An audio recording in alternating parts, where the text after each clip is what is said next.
He was a courtier.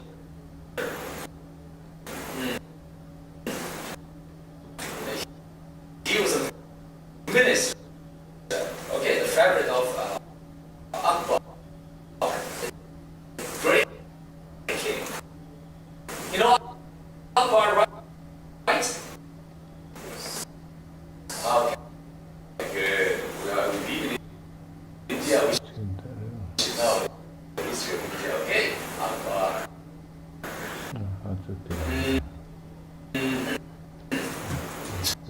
Now, beautiful one said that how you say things is more important than what you actually say. Right? How you say it is more important than what you say. He said, would you agree with that? Not many people would agree. And this quote just disagree. Okay. His fellow courtiers disagree.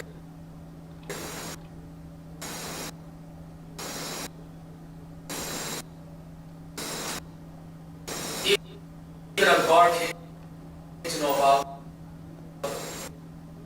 what he said, because the argument was going on was a race among quality.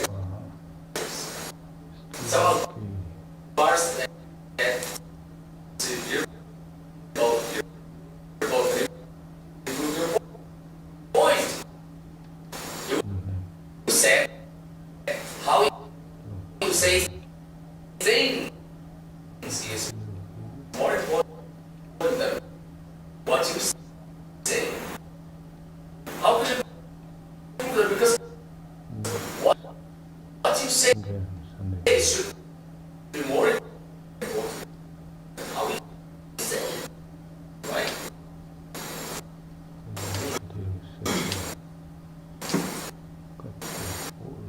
Even if you decorate your words, okay? Your sentences, your words, even if you decorate these things, even if you have a picturesque speech, but what you say actually even is nothing, then it doesn't amount to anything. Agreeable to myself, but people stood firm at his point, and he said, yes, your majesty, I can prove it. But I will need some rest. Can you give me some leave? He said, Akbar granted him 1 month. So he went away. Hero went away. And during his absence in the court, in the king's court, there was a rumor that a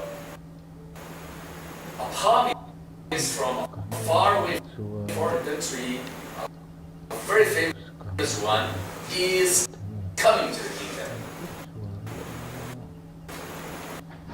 And people are excited about his coming.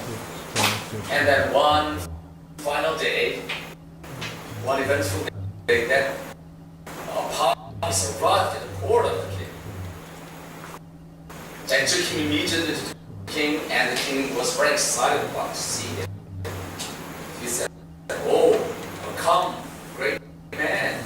We have heard a lot about you.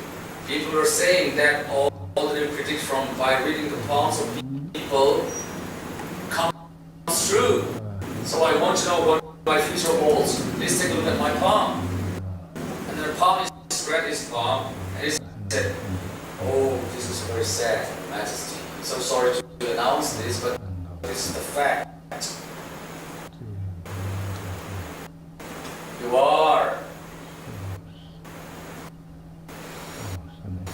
going to lose all your relatives.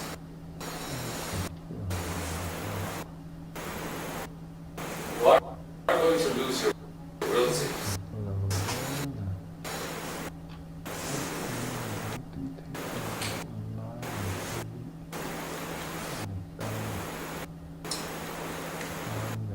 All your relatives are going to die."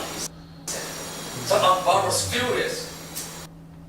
This is an impostor. Throw him out. He doesn't know what my palm reads. He can't read like that. My palm can't read like that, he said. So they brought him out and they threw him out the door. And then a little later on, there was another rumor that that person was indeed an impostor, a fake one. Right? He was an impostor. He came in the name of the real armies. He was just trying to make money in the name of that real promise. So finally, that real promise arrived in the kingdom. And he was also immediately brought to Akbar again. Because he's definitely the head of the whole kingdom, the entire kingdom. No other person should be allowed to have his palm checked. So that promise came to Akbar, and he eagerly took a look at Akbar's palm, and he said, "Oh, praise the Lord! Your palm reads so well. You are going to live the longest among all your relatives," he said. The prophet said, "You are going to live the longest among all your relatives," he said. And everybody rejoiced, including Akbar. He was very joyous, He rewarded him with bags of sachets, sachets, small bags of gold and nuggets of diamonds. He rewarded him handsomely. He was full of praise for him. And then that person went away. The promise went home after some time. And after that, Birbal came back to court. And then Akbar eagerly asked him, "Birbal, have you proved your point? How come you were here? Have you proved your point?" He said, "Yeah." And Birbal said, "Yes, Your Majesty, I've already proved it." What proved it? He said, "How so?" he asked. And Birbal said, "I came here twice." "I came here twice. It's God's promised. The first promise was me. The second promise was also me, disguised. The first time I told you that you are going to lose all your relatives, right? You're going to lose all your relatives. And then next, you were angry and you threw me away. The next time I came back and I said you are going to live the longest among all your relatives. It's the same thing. But how I said it, the first time it enraged you. The second time it pleased you so much that you rewarded me very well." So everybody applauded. So he got a point. Am I right? He got a point there. It's how you say it that is always very important. We are leaders, right? We are leaders in our own right, all of us. How we talk to other people around us, all right, determines our personality. Determines whether people like us or not. Determines whether we become successful or not. All right. How do we say things? It's very, very important. Sometimes it is important to point out the flaws in others, I agree.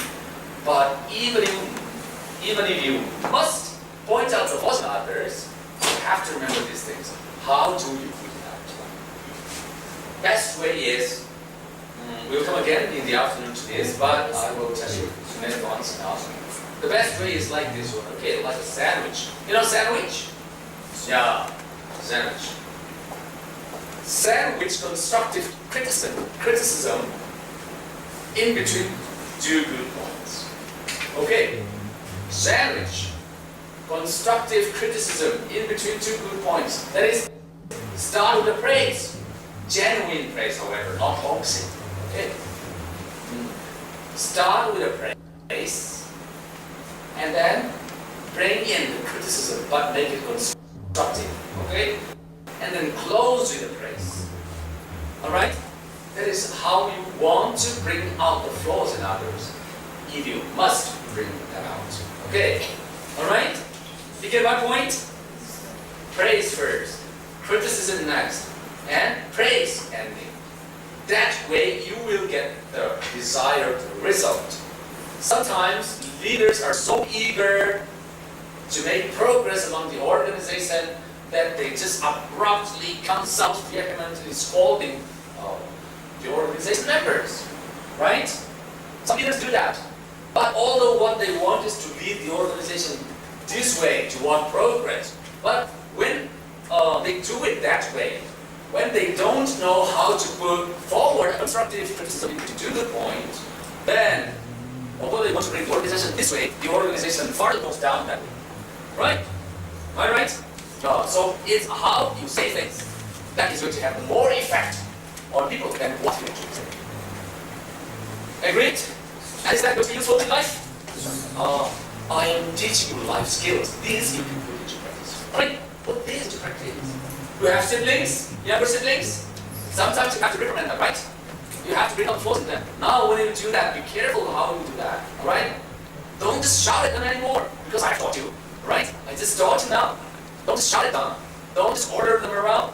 Rather, start with the praise and bring this criticism and then end up with a praise.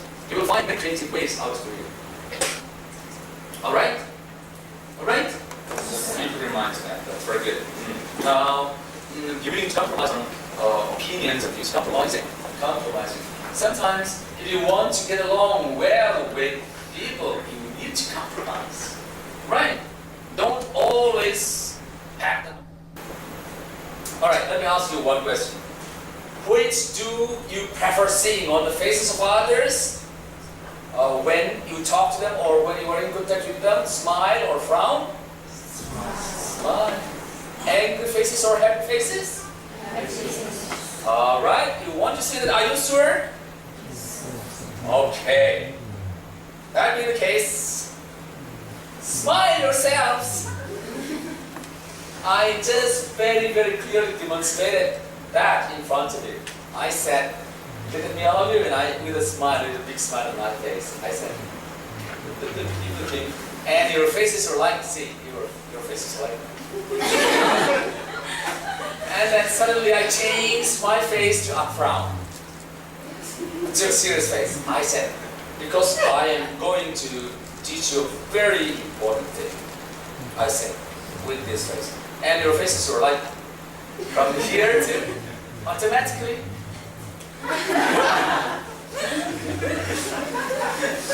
It's amazing, isn't it? It's amazing. See, what happens is, there are unseen cords tying us together, tying each individual to another individual. Right? Unseen cords.